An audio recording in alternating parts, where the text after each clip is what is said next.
Hey everyone, how's it going? This video I just like to show you the repair of the inner fender in the Rambler American.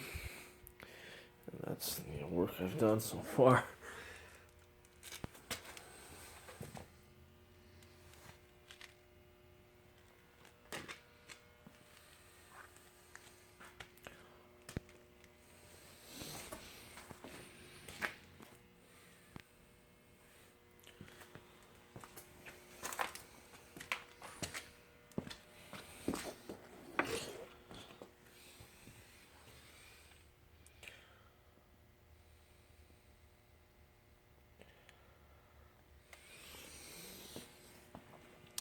So this originally started because of the height of the car. The front was sitting way too low, the front end, so the car was like this, basically, very inclined, and I believe that was causing a vibration in the steering, as well as bad steering overall in the car, noise, lots of road noise. Although even so, the car still drove smoothly. So basically, what I did, I felt there's lots of vibration on the steering wheel, but when I touched the car itself, there's no steering. There's no vibration. But anyways, I decided to take a look, try and correct that, and so I decided to take the fender off because I did notice that when I put my hand here underneath it, there was just a big hole over here. So I decided to just take the fender off and take a look at what's happening, and sure enough, there was just a big hole all the way from here to there. And so I decided to fix that. And this part here where the spring sits on, so as you can see, there's a hole for the spring.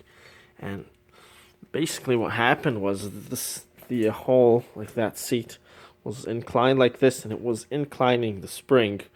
So basically the spring, all the geometry of the suspension was off. Most certainly camber caster, towing, all that was messed up because the spring seat itself was tilted, and probably, in all likelihood, that's also the reason why there was so much vibration going to the car. Because if it's not firm, then instead of the spring is supposed to sort of absorb the shock, the vibration, right? But if we only have, if it's not connected to a support, firm support, firm seat, then it will transfer that vibration to the car, right? So because of that hole and everything was just flimsy here, instead of the spring being compressed, it was actually compressing the sheet steel on the car. And this whole piece was just originally sheet steel, which is pathetic, horrible.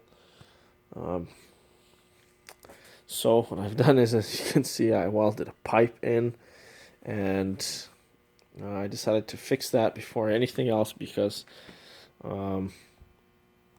if the spring is not firmly seated, then there's no point in trying to mess up anything on the suspension, right? So I decided to give this a fix, and there you have it.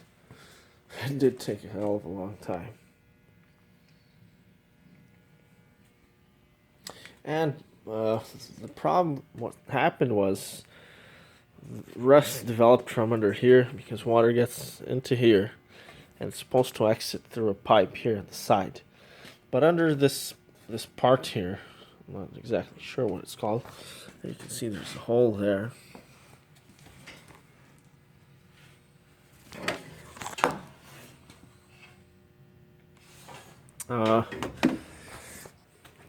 Before the pipe, they made a bit of a dip like that, a bowl shaped, which is very stupid, very, very, very dumb. I don't know why the hell they made it like that. Actually, I might be able to show it to you guys. There you go. You see this dip here? here's the exit pipe here. That's where the water in here is supposed to come out of. Here's the wiper arm there. Alright, so this is basically where the wiper mechanism is in. But I don't know why you'd want water coming inside of this. No idea. But there you have it. And so what happens is this stupid dip here started, obviously water stops there. So that's where the rust started. And of course, there originally was a little bit of, there's a rubber piece here, piece of rubber. Obviously, as it deteriorates, water starts to get into here. Then there's probably a dip here as well. And then from here, just went to everywhere, and everything went to hell from that. And so it's actually getting lots of water coming inside the glove box and on the floor there. So it also rotted out the hole, big hole there on the floor. It wasn't a hole, it was more just like really rotted sheet steel, sheet. So I just replaced that. There you go, right there.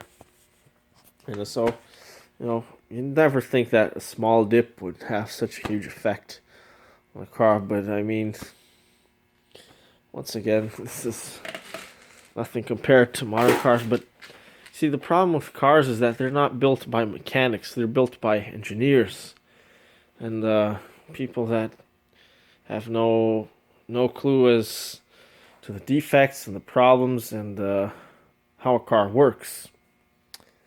So but moving forward, hopefully one day I'll have the opportunity. Well, I'm actually building this car practically. But anyway, so I've repaired that, and originally this was just sheet steel, and as you can see now it's much heavier duty. I actually got a pretty thick pipe here going all the way there, and over here where the spring seat is, I actually have like I think it's a 1/4 inch plate here, and I just rebuilt everything with very thick steel, and also these little floor mats. Everything's just like these shapes here. They help structuralize the car, So it really can't move at all now. I'll show you that. It's like hitting a stone, like a ship. So with that fixed, and I just made sure that this thing here is flat. I mean, like there's not supposed to be any incline on where the spring seat goes, because according to the manual, the caster is supposed to be 0 degrees, which makes things easier, which basically means that the spring and this line here has to be straight. As you can see, it's supposed to be vertical. There you have it. It's now vertical. So that should fix the height problem. But I was looking at the bushings here and checking the manual. And these bushings also have an effect on the suspension, because they do take a bit of force. Quite a bit of force, actually. So if they are loose or worn out, then it will compress the spring more than it's supposed to. So that's certainly... that might be what's happening. Also, these arms here, you see, they're loose, but once those nuts there are tightened, they will not be loose. They will be springy, and so I probably have to tighten them at a right position there, and it should get the height and the suspension geometry back in shape. Alright, so what I've done afterwards, after I finished all the welding, closed everything up, all this here is closed, water or nothing can get into it now. I put this white stuff on all the joints and seams. And now what this stuff is there you go, gutter and flashing, drain spouts, lap joints, and it's butyl flex rubber sealant. And it's ideal for metal joints, durable and flexible, paintable. So I use that stuff. I'll post a review on all sorts of sealants that I use on another separate video, but I just like to mention now as well. And that's probably the same stuff as this, just a different brand. Water Light polyurethane sealant, and polyurethane is basically rubber. It says this one here is for concrete and masonry, but it's pretty much the same thing. Remains flexible over time. That's a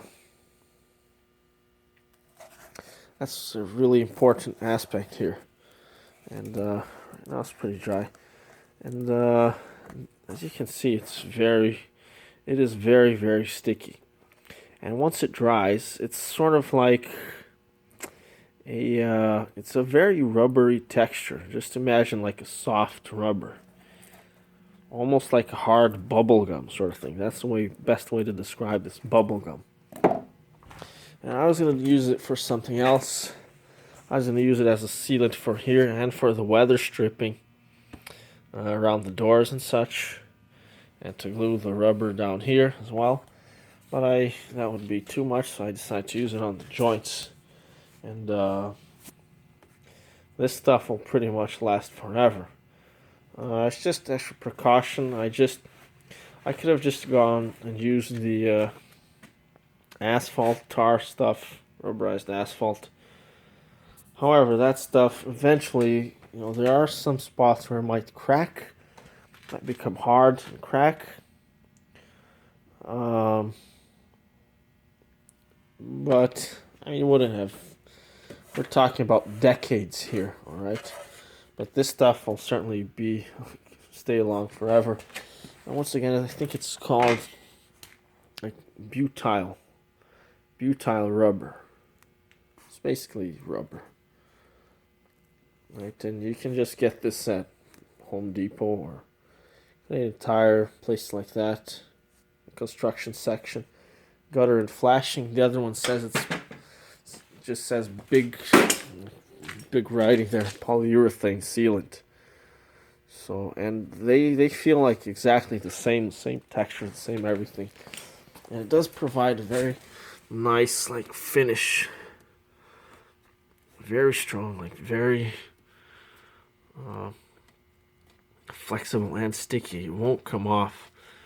It really won't come off anymore. Never. This will never come off. And so then afterwards, I'll put the rubberized asphalt stuff. I'll probably be using this stuff here, roof seal. Never used this one. Fibered roof coating. The other one, see, this is a brush grade. The other one I used fibered roof coating, but there's some small difference between them. There you have it, flexible asphalt. Right, there you have it. And then we'll have a nice protected surface for decades, and we'll never have to worry about rust or anything breaking off ever again. She's ready for the demolition derby. Oh yeah, another very important thing that I've done is, as you can see here, you already had some lousy practices back then. So instead of actually having a nut inside there, they just have sort of a clip. And it's just sheet steel. We had this problem on the Cadillac. But these things are garbage. I hate them. I hate who made them. And I especially hate who puts these things on cars. But this was something that they do back then on the DeSoto. I'm pretty sure we don't have any of these things. proper job is nuts. And that's what I've done here. As you can see, I just took out all those stupid clips. And these things are threaded all the way in. I used, so do I have any more leftovers to show you guys? Sorry, I used up all of them. But they're really long. Probably like, they literally go all the way down there. So we have more than enough threads here. These stupid little clips here, they're very easy to rust. You know, they're just sheet steel. So literally here we have like, let's say 20 threads. This is equivalent to just having like one thread. It's stupid. It's ridiculous. So we fixed that. I fixed that. Welded it on both sides. And this thing is as firm as a goddamn mountain. It is strong. I'm really proud of the repair I did here. Very glad. Well, I might just post another video later with all the rubberized asphalt stuff, but that's what I'm going to do. As you can see, most of the original rubberized asphalt is still on there. And I just sort of touched it up there. But there are some places where it does crack, so that's why I just like to use this stuff on all the joints, because it won't crack. It won't peel off. It's just, well, you guys know the logo, like the operational method of my business. 100% is not enough. Rubberized asphalt stuff is like, let's say 500%. This stuff is like 5,000%. Or let me see if I should show you guys anything else. I did take off this piece here. Because it was just, once again, just stupid. You couldn't really reach in to remove these bolts here. I just cut it off. I'd like to replace this whole piece here one day as well. It's just sheet steel. It was, you know, I know there might be people that are saying, "Oh, it was the cheapest." This was one of the cheapest cars ever built.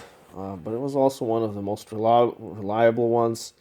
Forged crankshaft and all that. Very reliable car, but there are screw-ups. I mean, to most other cars, don't get me wrong, all other cars back then would have been made pretty much like this. With a few exceptions, like that DeSoto is one of those exceptions. You have removable inner fenders, and it's actually got a cross member. I like framed cars. Unitized bodies, they tend to twist. That's what I find. I find that the lines in some places have twisted over time. Hopefully we corrected at least this part here. Trying to think. Oh yeah. You'll see this big huge nut that I have here as well. And I use this so that I put that in there so that you can compress the spring if you ever have to. So if, let's say, after I do this repair here, the spring is still not tight enough to change the height, because what changes the height of the car is the spring. I know some people sort of think it could be the shock absorber, and there are some instances where it actually could change the height, but not normally. Like, you could change the height of the the height of the car, change the length of the shock absorber to the point where it doesn't allow to the point where it bottoms out, like it hits, it locks itself. But you don't want that. The shock absorber is not supposed to bottom out or lock. It's not supposed to, piston isn't supposed to hit the wall, basically, like the ends, because then you pretty much don't have a shock absorber. But you could have like a heavier shock absorber, more heavy duty one, so I'm pretty sure that would change the length, the height of the car. Because yes, the shock absorber does take a bit of the weight of the car. Right, so It is there when you when the car pushes up. But yeah, I mean, sort of. Then again, as a shock absorber, just it kind of gets, it absorbs the. It depends on the weight of the car, but the weight of the car just pushes it up, not all the way, not to the point where the piston like hits the wall. So generally speaking, the shock absorber will not affect the height of the car. So it is the spring that mainly. Sorry, I'm a little bit tired, but so what I've done is, as you know, the springs, they sort of lose their springiness over time, especially if you drive on really bad roads. So what I've done is, in order to adjust, the spring, you could put a nut in here, sorry, a bolt in here. It's a pretty thick bolt, and you can tighten the spring. You can compress it, which will push it down, push the whole suspension down, and therefore lift the car up. And then, of course, you would want to drive the car like that, because it is quite a bit of weight for that nut. But you can just lower it enough so you can get the spring out, or you could lower enough to put like a spacer in here, or just, like I said, take the spring off. Either way, just thought it would be nice to add that there. And alright, I think that's pretty much it. Not much more to show you guys. So you just gotta, you see, when you're doing things like this, you gotta think of the weaknesses. You gotta sort of be really critical and just sort of try to find errors. So hopefully, I don't know if you guys can spot where a possible weak link would be. In case you haven't, here it is. You see there's a big dip in here. I'll try to show it to you guys. So I know that water is going to tend to stop here. But of course, I'm going to have this whole thing protected, covered with the asphalt stuff. I'll make sure to put a lot here and just straighten this out. But you see, lots of people, they just go ahead and paint this. Just paint alone. And of course, that wouldn't last very long. Water would puddle in here, then you start getting rust, holes, and well, then all the work went to nothing. I hate doing the same job twice. I really hate it, and I especially hate it if it's for other people, or even for myself. A good job isn't supposed to be done twice. I'm the good doctor, Good doctor wants the patient to be cured and not need him anymore. So, same way I'm the good mechanic. I want things to be repaired just once. And that is my personal preference. It's the way that I like to operate things. Yeah, so afterwards we'll... oh yeah, one more thing I've done. Originally here, so if I take... the spring would have sat here. This is where the spring went. And the spring, here it is, it's supposed to be... I might as well just get you guys the dimensions. It's a 1/2 inch thick. Sort of what it looks like. There's a little cup here. This will come off, but there's no need to take it off. There is a rubber cushion here. That's what the manual calls it. And it absorbs the... further absorbs the vibration from the spring. So if your car is vibrating, it might be the rubber here that's worn out, and you just get a piece of rubber and cut one out and put it in there. This is how the spring went. You'd have these hooks on the side here if you wanted to keep the spring compressed. So here's where the spring sat. And in here, As you can see, there's a bunch of grease there. Full all the way to the top, past the top mark, actually. There it is. I'll spread it around there a little bit. And originally, the only thing that stopped this grease from like flowing outwards was a little piece of paper, and the pressure of the spring just seals this joint here. And of course, the paper is not very durable at all. Literally, was a piece of paper. So I just went ahead and replaced it with a piece of rubber, and that will not only smooth the ride even further, but it will also provide a much better seal over there. And make sure it's not really thick, too thick, because you see there's a little lip here, and that stops the spring from, just completely falling out, of like moving out of this thing. That would be really bad. So if you make this really thick, then you'll lose this lip here, and then the spring could just slide out, and that would be a big disaster.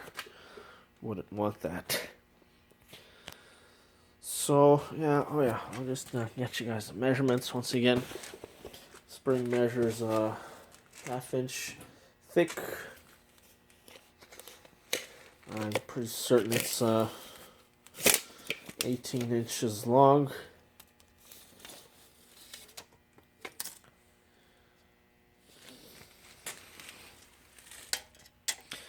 That's probably what it's supposed to be. There you go, about 18 inches long. And it's 4.5 inches wide. There you go. So that's I guess it's almost it for this video. I'd just like to mention removing the glove box there wasn't a lot of fun.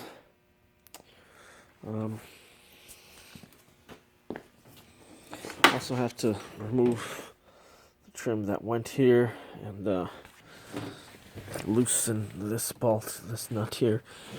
It's pretty cool, very well built car, despite its flaws. Hundreds of times better than anything modern.